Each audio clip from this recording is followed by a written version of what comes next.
On today's live session, a live Q&A with myself, Marcus Fernandez. And I'm here to ask, you can ask me any questions about homeopathy and home prescribing. And I love these sessions. And yeah, it's always good just to really, a lot of things in homeopathy, we can get so sort of caught up in confusion around potency, around frequency, around, how we use homeopathy. And actually, homeopathy is simple. We can often really complicate it, and we can we sort of overthink it or overanalyze it. So this is why I'm here. I'm here to answer any of those questions. And not everybody could be here live today. And I've got some questions here that have been sent in, so I can always go through those questions as well. The thing about homeopathy is that it's a different way of thinking than allopathic medicine or conventional medicine. And you often will hear me say this. I always use the analogy of the car dashboard. It's a great analogy, and I'm not into cars at all, so I don't know why I'll use this analogy, but it's a really great analogy to explain homeopathy. But really, it's like a car dashboard. If the oil light flashes, it means there's something wrong in the engine. But if you just take the bulb out or just suppress the symptoms, there's still a problem in the engine. The car's going to break down 2 or 3 miles down the road. So the job with homeopathy is to get into the engine, fix the problem, so the light goes off by itself. So we don't just suppress symptoms or just take the bulb out. We try to get to the cause of what's going on. And even in home prescribing, sometimes it can be a mental and emotional element to why that person has got that cough, the headache, the cold, the sore throat. So it's not always just a bacteria or a virus that's going around. There can be many, many reasons why people get sick. And so that's why it's important that we ask all those questions. And if you've seen any of my videos before, or if you've got my book, Homeopathy at Home, I talk about there's a really good method or framework to get the information that you need in order to prescribe. Because we often start out with homeopathy, like with first aid remedies, and that's probably the best place to start. You have a bump, a bruise, bang in the head, you take arnica, or you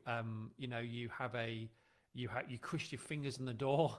My kids have done many times in the car door. Then you would use hypericum, or you have a cut or graze, and you use calendula. So it's very, very quite an easy way to use homeopathy, and often people get into it in that way. But then as you go on, as you deal with things like colds and coughs, hay fever, sore throats, flu, you have to then differentiate between the remedies. Because as you know, in homeopathy, there's just not one remedy for a headache or one remedy for a cough. Because we treat people. We don't treat labels. So again, conventional medicine, you go and get a remedy for your headache.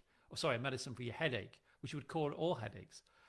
But 5 people could all have a headache, and everybody would have a different symptoms or characteristic symptoms of that headache. So the job in homeopathy is to able to differentiate between the remedies.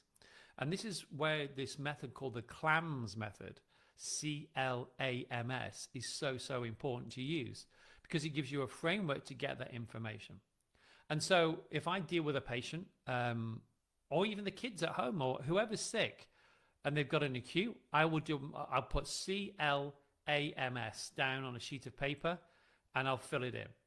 So what do those words mean? Well, C stands for concomitant. Now I know it's a sort of bit of a mouthful of a word, but what it means is I think it should be renamed as comes along, because it's symptoms that you may have that come along with your main complaint. So for example, you could have a cough, but you also have got a really bad headache every time you cough. So that would be a concomitant, or comes along with the cough.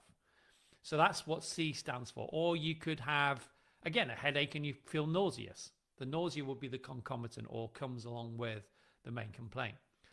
L is for location. So where is it? So again, if it's a headache, is it because we ask people, where's your headache? People say, oh, it's in my head. But actually, it's really important for homeopaths, because remedies have different modalities according to, location, depending on the headache. So, you may have a headache and it's on your right temple. I could have a headache and it's in the back of my head. Joe Bloggs could have a headache and it's like a band across the head, or at the front of the head, the forehead. So it's really important to know where the location is, okay?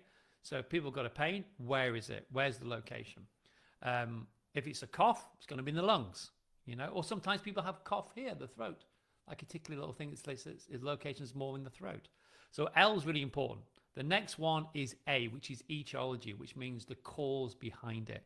What's the cause? And the question we ask is, when did it all start? And say they got a headache. When did it all start? It started 2 days ago. It's really started. It's come and gone, but it's last 2 days. So the next question I ask, well, what was going on 2 days ago? And they may say, well, you know, nothing, I was fine. I've been working. Have you been working hard? Not really. Just no more than normal. Okay, anything else go on emotionally? Well, I did have a row with my sister. Okay, what was that? Oh, I don't know. I got really angry with her. She's always so selfish, and she does this and that. Oh, right. And how did it work? And how did it pan out? Well, nothing. I kept it into myself. Oh, okay. So now you could have a possible, how do you feel about it? I'm still really angry. So you can, what you're looking at here is that you're looking for a remedy for a headache that's got anger as part of it or cause behind it. The next one is M, modalities. So we've got C, we've got L, we've got A, now we've got M, which is for modalities. What makes it better or worse? This is really important. This is when you can start differentiating between the remedies. Is it might like the headache? Could be better for pressure? Could be better for lying down? Could be better for if they go out in the open air. Okay, the headache feels better. Or it could be worse in the open air, but better if they keep warm. So these things are really important. What makes it better? What makes it worse? If it was a sore throat, it may be better for ice cold drinks. And then somebody else's sore throat could be better for warm drinks and be worse for cold drinks. And again, vice versa. So finding out what makes it better or worse, really, really important. And then the last one for the S, so it's C-L-A-M-S. S is for sensation. What does it feel like? So, for example, is it a burning pain? Is it a sore pain? Is it a sharp pain? Again, this helps us differentiate between the remedies. Okay, so if you differentiate between a sore throat, the person can say, yeah, it's a really burning feeling in my throat. Another person could say it feels like which could be like more like an arsenicum type of situation. Another person could say it feels like a splinter in my throat, which could be more hep or sulf. So this is, again, the sensation of modalities is where we can differentiate between the remedies. So there you have the framework, CLAMS. C for concomitant or comes along with. L is for location. Where is it in the body or in the part of the body? A is for etiology or cause behind it. M is for modality. What makes it better? What makes it worse? And S is for sensation. Okay, what is the sensation like? Now, when you've got that information, you can then go to a book like this, like a beginner's guide to homeopathy, go to it. And then in here, what I did is when I wrote the book was to make it as easy as possible for people to find the right remedy. So if you went to sore throat here, you'd have a selection of the top 5 remedies that are good for sore throats, which are the most common ones that people get. And this is why I wrote it. I wrote it so it was easy for you to find these things. So then you'd go to the remedies, like we've got aconite here, we've got belladonna, hep or sulf, lachesis, lycopodium. So, and I've highlighted what are called the keynotes. So with aconite, they have a red, dry, hot, burning throat, whereas lachesis is worse on the left side, can't stand anything around the neck, and is worse for hot drinks. And in fact, but better for cold drink. So it just helps you differentiate between, then you choose the remedy. Okay, then the next thing is, okay, what potency? Always a big question that people, and I've got a lot of questions that came in about potency. The thing about potency, the most important thing, first of all, is to get the right remedy, because we deal with the law of similars. And then the next is the potency. And the potency, there's different potencies from 6C. I'll talk about the common ones, 6C, 30C, 200C. Then you go higher, 1M, 10M, but I won't, I'm not going to discuss the higher potencies. But the 6, 30, and 200s, 6 and 30s are the very common ones you get over the counter or for health food stores, or you can buy, or 30s are in the remedy kits that people buy. And I'd say start off with those potencies. I'd actually say start off with 30 because they're in all the kits, and it's what's called a middle of the road potency. So you get it, it hits the physical as well as the mental and emotional. Okay, but the potency is like the tuning in, like the old radios. You know, I know everything's digital these days, but the radio, you're tuning in with the potency. You're trying to tune in to the right, matching the vital force. Okay, but starting off in home prescribing, I would say use the 30C. So if you had a sore throat and you think this remedy, yeah, it's definitely, I don't know, the remedy belladonna, for example, it's burning, hot, then you would give belladonna 30C. Now, I was saying the thing of a sore throat, you may give a dose of 30C or take a dose if it's you of 30C, and then see how the person goes on and check in with them, maybe in half an hour. How are you feeling after taking that belladonna? There, at that point, you can say, they'll say it's either better, it's worse, or it's done, or it's done nothing. So if they say it's a lot better, actually, no, it feels a lot better, I think actually I might have something to eat. That's a good sign. Okay, so they're like, they want something to eat, and you can see something has shifted. Yeah, no, I feel better. So you don't need to repeat a remedy in that case, because remember, the remedy is like a key to a lock. You probably heard me saying this 1,000 times, but this is such a great analogy. It's a key, like in an ignition. Once you get the car started, once that key, the remedy, has turned the key in the lock and the engine started, you don't need to keep turning the key. The engine's already going. That's like your body, your vital force is moving, it's going. It's only if you check with them like an hour later, or they come to you and say, actually, you know what? A couple of hours later, I think that it's coming back, really. Then what you do is reassess. Does it look like the same remedy? Has anything changed? If it hasn't changed, it looks like the same remedy, you probably need to repeat the remedy again. You need to turn the key in the lock in the ignition and let it start up again. Okay?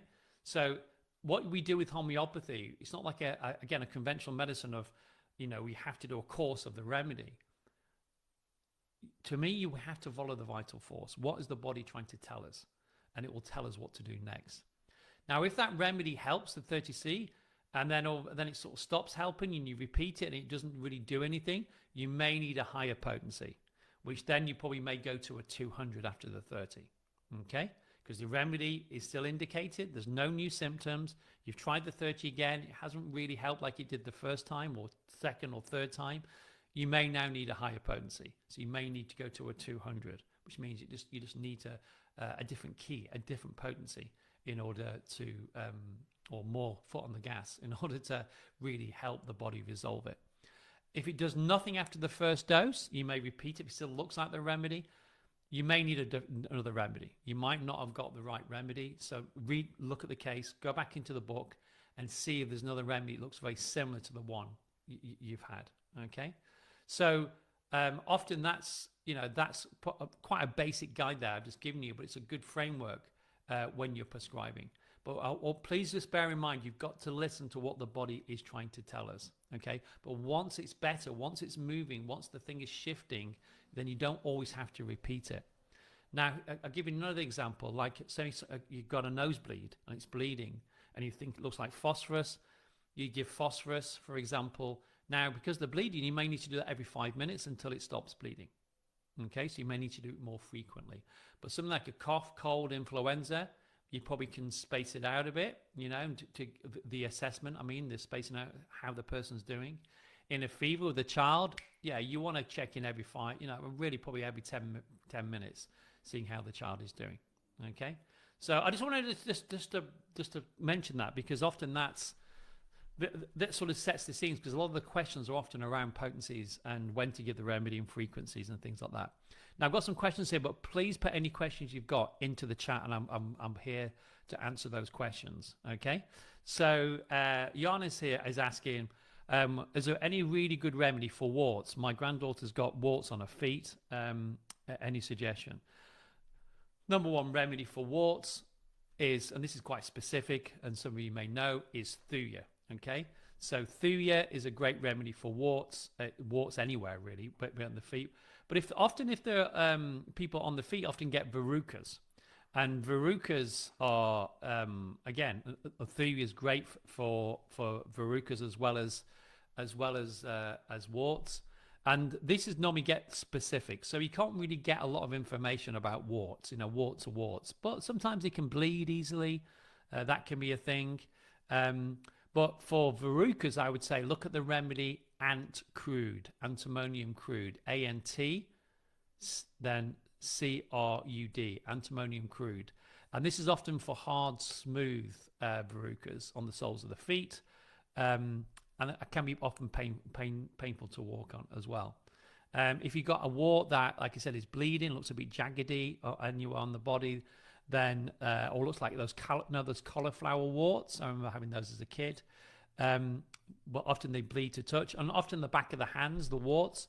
Then you're looking more at the remedy Nitac, N-I-T hyphen A-C, Nitac, nitric acid. So there's just 3 remedies there for warts. Often warts, as I said, very specific, but often the number 1 remedy is Thuya for warts. Okay, and I would say don't burn them off. You know, if you burn them off, you're frustrating the vital force of the body. It's like it's trying to express something, and if you have them burnt off, they're going to come out somewhere else. A bit like taking the bulb out again, as on the car dashboard. If you take the bulb out, there's still a problem in the engine, and it will just go somewhere else. So when things are on the skin, it's a really good sign, okay, because things are being expressed. We don't want to suppress things, okay, back into the body, because just because you burn them off doesn't mean the problem's gone away. It's like chopping weeds back and just chopping the heads off. The roots are still there, and it will come back in some form. And often warts, you'll see associated with sometimes overproduction of mucus. So that can then start happening when they start getting this nasal discharge, or any form of discharge, actually, normally like a dark yellowy green discharge that they can get. Okay, another question. Again, please put the questions in the comments. Hopefully I can see if there's any comments there. Okay, talked about potency. Oh, what remedy is good for heart issues and to support old weaker heart muscles? Well, this is not really home prescribing, but I will tell you some good remedies. Number 1 remedy is hawthorn, which is hawthorn berries, but the name is crataegus, and give it in a homeopathic form, like a 3x or a 6x. Okay, low potency. You can take it twice a day. You can also get the homeopathic mother tincture of crataegus as well, where you sort of take a few drops, 5 drops, morning and night every day. And homeopathy is amazing. Crataegus is an amazing remedy for heart. I can tell you many, many cases where I've treated people with heart issues and just given them crataegus. Yeah, and again, it comes from the hawthorn berry, but I give it in low potency, homeopathic low potency, like a 3x or a 6x. Okay, so for acute issues, how long to keep trying with a remedy before changing to a second? I think I've answered that. Again, you give the remedy. So again, it depends what it is. So if it's like, say, something like a cough, for example, somebody's got a cough, you give them a remedy. You know, I would, and say you give them a 30C of the remedy Spongia, which is a very dry cough, quite spasmodic, but it's very, very dry. Then I would give them a 30C and then check in with them maybe in half an hour. How are you feeling with it? I want to see some kind of reaction within half an hour of taking the remedy. Often if you're treating kids or your own kids, often they'll fall asleep. Say it's at night time, they'll fall asleep after taking the remedy, which is always a good sign. So again, but then they start coughing again, then you would repeat the remedy.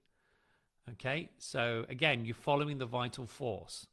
You're looking for signs that something has shifted, and so that's why homeopathy is so individual.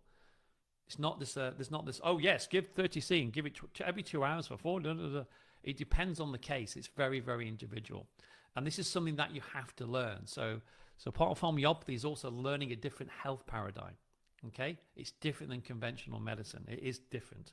Unfortunately, though, we still see it that way because that's the way we've been brought up. You know, that's been the way we've been brought up. Okay, actually, somebody asking here about the liver. What's some of the best remedies to help support the liver? Well, again, we have a thing called organ support in homeopathy. This is not home prescribing, but in homeopathy we have a thing called organ support. Just like I mentioned for the heart, well, there's some good remedies for the liver. Chelidonium is a good remedy. Chelidonium, C-H-E-L, chelidonium. That's its abbreviation. Again, 3x or 6x to be taken twice a day. And when you give those organ supports, they can be on it for 4 weeks. You know, I mean, just because it's like food for the organ. Strictly not homeopathic because you're not basing it on the law of similars. It's just often they're herbal. As herbal remedies, they're good for the liver. So we give it in homeopathic potency in order to support that and stop any sort of side effects from taking just a tincture. Another remedy is called Cardius Marianus. That's another good liver support. Again, 3x or 6x. But now we're dealing in the chronic, so I don't really want to stay in the chronic. Okay, so he's asking here, Sarah's asking, is there a homeopathic way of strengthening tooth enamel in children?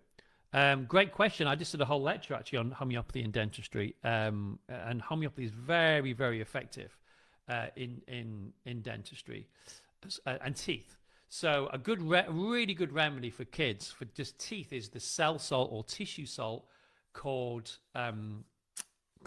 calc phos, CALC, calc, and then phos, PHOS, calc phos. Again, in a 6x potency, a very low potency. And it really helps them, not only the teeth actually, it also helps strengthen the bones. So it's great in kids, great in teenagers actually. It's a great teenage remedy, calc phos, especially kids when they say on board and they've got no energy. It's like growing pains. Kids get growing pains or teenagers get growing pains. Good for osgood slatters as well, which is a problem where kids like growing pains or the knees when they have issues with their knees because everything's growing too quickly. But calc phos really strengthens the inside of the tooth. Now the other cell salt, which is actually good for the enamel or the outside of the tooth, is a cell salt, tissue salt called calc fluor. So that's calc again, CALC, and then fluor, FLUR. There's an O in there somewhere. Calc fluor. Anyway, it's calc fluor, 6x. Again, this is good for the enamel on the teeth, really strengthens the enamel on the teeth, and is excellent. So you may start off with calc phos and then go on to calc fluor. So deal with the inside first and then the outside. But these are really good support remedies. Just to remind everybody, please, if you've got any questions, please put them in the comments box below, because I will get to them. Another question here.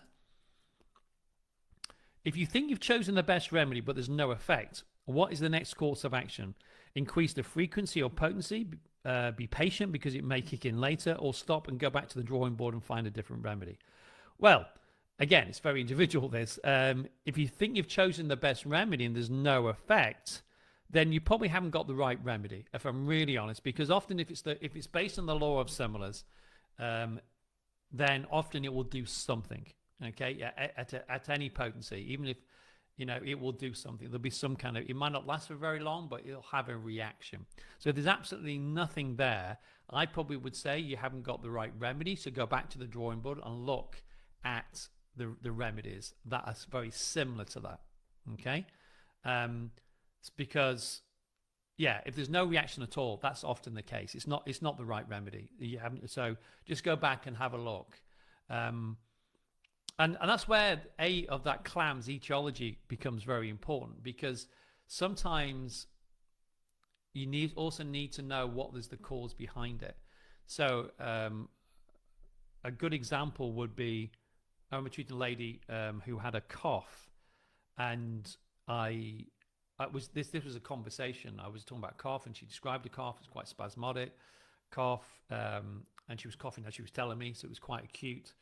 And I said to her, when did it all start? She said, a few days ago. And I said, is anything going on a few days ago? And then she got quite tearful. And I could see there was some emotion there. I said, has something happened? And she said, yes, I found out my husband's been having an affair. And she burst into tears. So now lungs in Chinese medicine is about grief. Okay. So obviously there's a lot of grief here. So what I needed was a cough remedy that had a grief element to it, because she tried different remedies. Nothing has helped. But the remedy she needed was the remedy Ignatia. So I gave her Ignatia, and she messaged, I told her to get it. And then she messaged me within 24 hours, said within half an hour of taking the Ignatia, she absolutely broke down. She was sobbing. She said, but now the cough's gone, completely gone.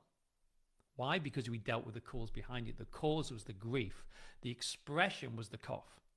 But she'd kept it in. She couldn't express that grief. So I'm not saying every cough is to do with grief. I'm just giving you an example there. You may think you're matching the right remedy. It's doing nothing because you haven't gone and looked deeper to see what the issue actually is. So if that makes sense. I've seen this when people have surgery, or particularly when they have any invasive procedure. It could be a smear, cervical smear. It could be the internal examination. And they then have a discharge. And they come in with this discharge. It could be like, creamy, smelly discharge. And they may be said, I've been taking different remedies, but nothing's really helped. I took pulsatilla, it looked like pulsatilla. I took this other remedy, but nothing's helped. I don't know why it's not working, not why the remedies aren't working. And the question I would ask then is, say, well, what happened? When did it all start? Well, it started after I had this internal examination. How was it?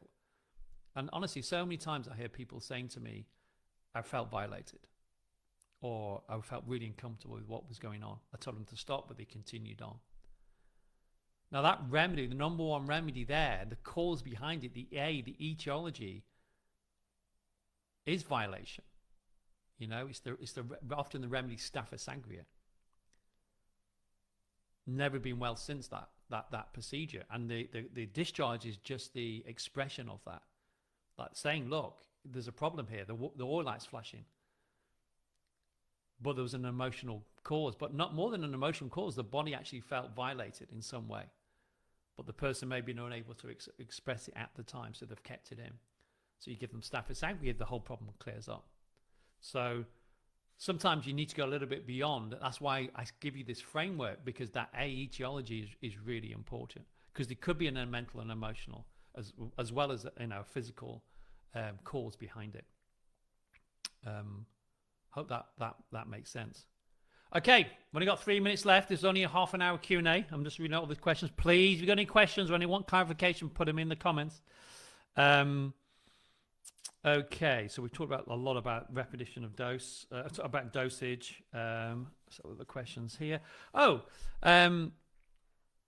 Vivian saying, how often to give Apis 200 to people who are badly affected by wasp and bee stings? Good question. Well, again, if you have a bee sting, or somebody has a bee sting, again, I cover this in my book on bites and stings. I think it's under bites and stings. There's different remedies. Yes, Apis is a really good remedy. So remember, what you're doing is just not one remedy for a condition. So if it is a bee sting or wasp sting, then you're going to look at what the modalities are, what the sensations are. So with Apis, often the part is red, hot, swollen, very sensitive to touch. Better for cool applications. That's Apis, and rapid swelling. But there's often stinging and burning pain, just what you'd expect from a bee sting or a wasp sting. But then there's other remedies like Cantharis. So Cantharis is a good remedy. There's a lot of burning sensation. They're very irritable with it. And they're like a blister formation can often happen. Now that can happen with bites or stings. Or hypericum is another great remedy. So hypericum, where it's much more tender than it should be. I mean, listen, a sting's very painful, but it's almost like over the top. And the sharp radiating pains around the area. Worse from touch, worse for pressure, better for rubbing this sort of area. So again, I would say, look at these other remedies than Apis, but listen, Apis is a great remedy as well for stings. But like I said, you gave 200. How often do you give it? You give it until the person starts feeling better. Just like I said at the very beginning. So you give the 200, and then now something like a sting, I probably would check in probably within 10 minutes. How are you? 5 or 10 minutes. And they'll tell you whether or not it's better or not. Now, what sometimes happens is you may get some new symptoms which are showing another remedy that you may need to give. Okay, sometimes that can happen, so it shifts. So then you follow if there's new symptoms, you look at those new symptoms and say, is it still this remedy like Apis, or is it now another remedy? Okay, Just a little tip: if you don't have any homeopathic remedies, which I've used and I've used this myself, is bicarbonate of soda. So if you've got any bicarb in the cupboard, kitchen cupboard, put a bit of water with it, mix into a little paste, and put it onto the sting, the bite of the sting, and it really, you can leave it on for like 15 minutes. Just apply the paste. Really great at taking the pain away from the sting. It like neutralizes the area. And again, if you've got things like, you know, calendula cream, that will help as well. But also, just apple cider vinegar can also help as well. Just dilute it and dab it onto the area, which is really great. Oh, hi, Eileen. Eileen's saying, sorry, I missed the beginning. No problem, Eileen. This is being recorded, so I think this will stay on the site. So yeah, no problem. So any other questions? Any other questions they got? I don't know whether this has been useful for you. If you've heard any of this, if it's been useful, please let me know that you can hear me. Because I'm just talking here into a camera here in my office. So, all right. Well, listen. Thank you so much, everybody, and thank you for people who sent the questions in as well.